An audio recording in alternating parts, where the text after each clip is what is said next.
Alright, today we're focusing on rallying. First up, let's analyze your positioning. Here's the main principle of rallying: your stroke mechanics dictate your optimal position. If you have a more compact stroke, I recommend you play close to the table.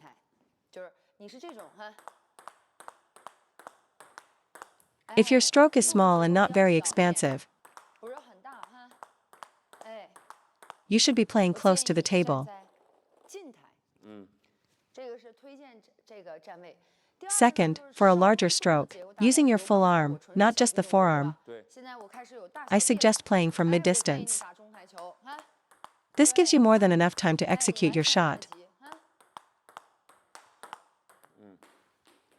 I generally advise against playing far from the table due to the high risk of ankle injuries. You're also more likely to get jammed by your opponent's shots when moving. So, my personal advice is to hold your ground, especially during a rally. Third, you must avoid drifting closer or backing away during a rally. Moving in rushes your contact point. Backing away decreases your shot quality. For instance, if you're at mid-distance and the ball comes slow, don't creep forward. If the ball is slow, you must wait for it to attack. For example, if you're standing here and a slow ball comes, you might rush in to hit it. This is a common cause of errors. You need to learn to play from a stable position. A slow ball is not the same as a short ball. They are two different concepts. For a short ball, you step in to hit. For a slow ball, you wait for the ideal contact point. Once you master the rhythm, you will win the rally. If the ball slows, wait for it.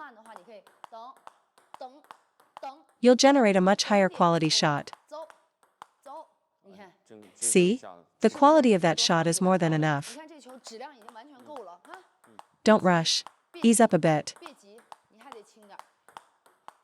This is a classic tactic used by Fan Zhendong. Fan Zhendong's positioning is exceptional. I've studied him, and he always seems to find the perfect contact zone. Opponents try to break his rhythm by varying the pace and trajectory of the ball. Opponents also try to vary the pace to throw him off. But Fan Zhendong always holds his position to strike from his ideal spot. He doesn't jump around like other players. His stance is incredibly stable, and his tempo control is perfect. Many players start rushing because after they hit a powerful shot, the opponent's quick block makes them anxious. That's when you drift from mid-distance to close to the table.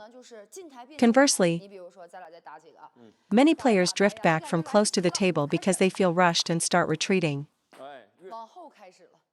Constantly backing away is a mistake. If you feel rushed close to the table, shorten your stroke to match the tempo.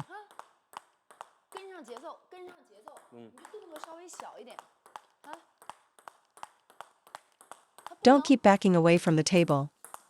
Drifting back and letting your shot quality drop is not a winning strategy. When you retreat, you're lowering your return quality. The further back you go, the weaker your shot. Your forehand and backhand recovery points should be within half a meter. If you land somewhere else after a shot, you're out of position.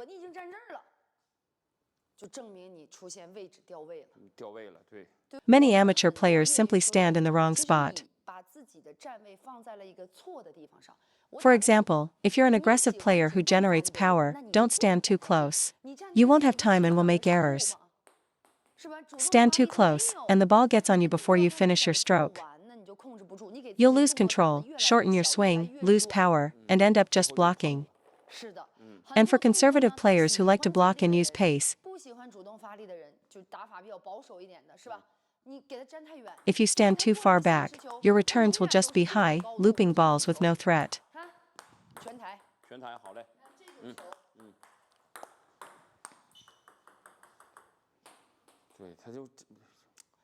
This is what happens when you're not in your correct position. My principle is this: your position must allow you to complete your full stroke. That's the #1 priority. Here's a test: stand in a spot and rally with 60 to 70% power. If you're making errors, take a step back. From that new position, try again with 60 to 70% power. If you're consistent, that's a good spot for you. When you can complete your stroke and consistently rally at 60 to 70% power, that is your ideal positioning zone. Second, know your dominant stroke. If you're forehand dominant, you need an open stance. Don't point your right foot, ankle, and knee forward, that's for a backhand rally. A forehand-oriented stance facilitates your forehand attack. This lets you pivot, push off, and step to execute the shot properly. Your foot position determines your hip position, which in turn dictates your upper body mechanics. If you want to attack with your forehand but you're in a backhand stance, you'll get jammed easily and put yourself in trouble. So, know your own game. For forehand dominant players, your right ankle, knee, and hip must stay open. This allows you to attack the middle and step out wide with ease. But if you're backhand dominant, like Wang Manyu, her right foot, ankle, and hip are inside her left foot to cover the middle with her backhand. So in a rally, you have to be mindful of your right foot, as it's protecting your forehand corner.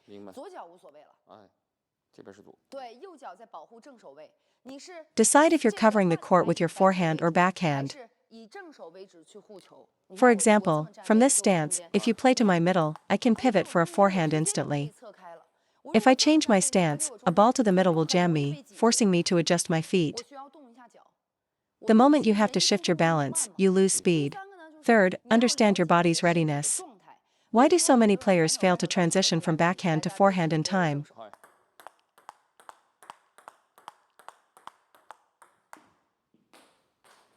Why do you end up running diagonally or just being late?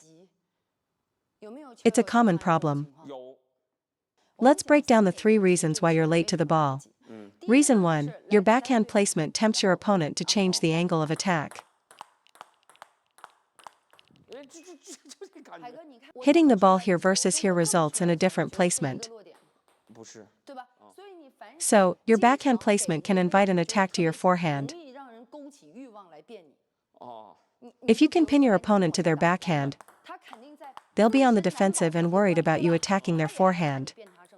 But if you play the ball to my right foot, you're giving me the opening to go down the line. From that spot, they can hit a sharp angle. From this corner to that one. So, the first issue is not applying enough pressure to the opponent's backhand during rallies. Your shots are too central. If they're also slow, your opponent will confidently attack your forehand. To prevent this, you must have the intent to pin their backhand. Pin them, pin them, pin them again. Then you can change direction.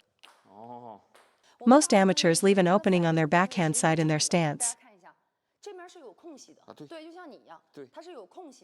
So if you keep pressure on that spot during a backhand rally, they'll be too busy to attack you.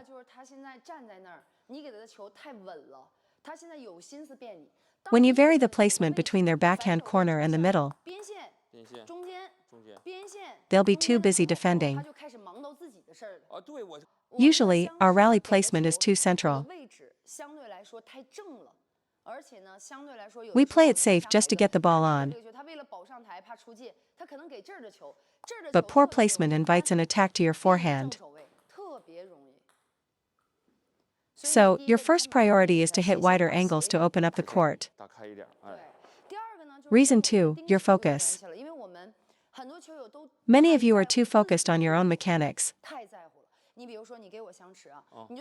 like closing the paddle angle or lowering your center of gravity. Your attention is always on yourself.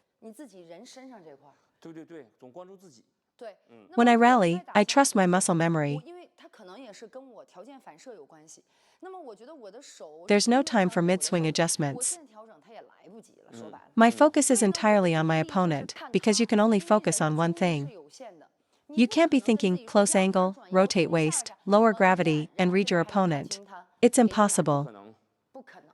You have one focus point. In a rally, it must be your opponent. Forget about your own actions. The moment the rally begins, your eyes are on them. Your focus follows the line of play: backhand, backhand, forehand, backhand.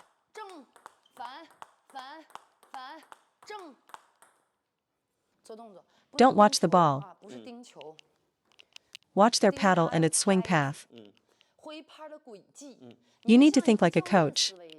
So, the second key is to lock onto their paddle. Read its direction, and your reaction time will improve dramatically. Third, have court awareness. When you get a forehand, the instinct is to take a huge backswing. That's wrong. Practice a compact stroke first. If you're late, just execute a defensive block.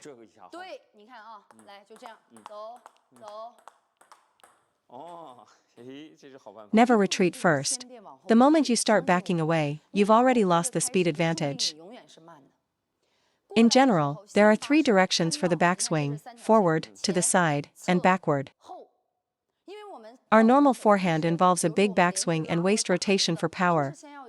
But in a fast rally, you can't do that.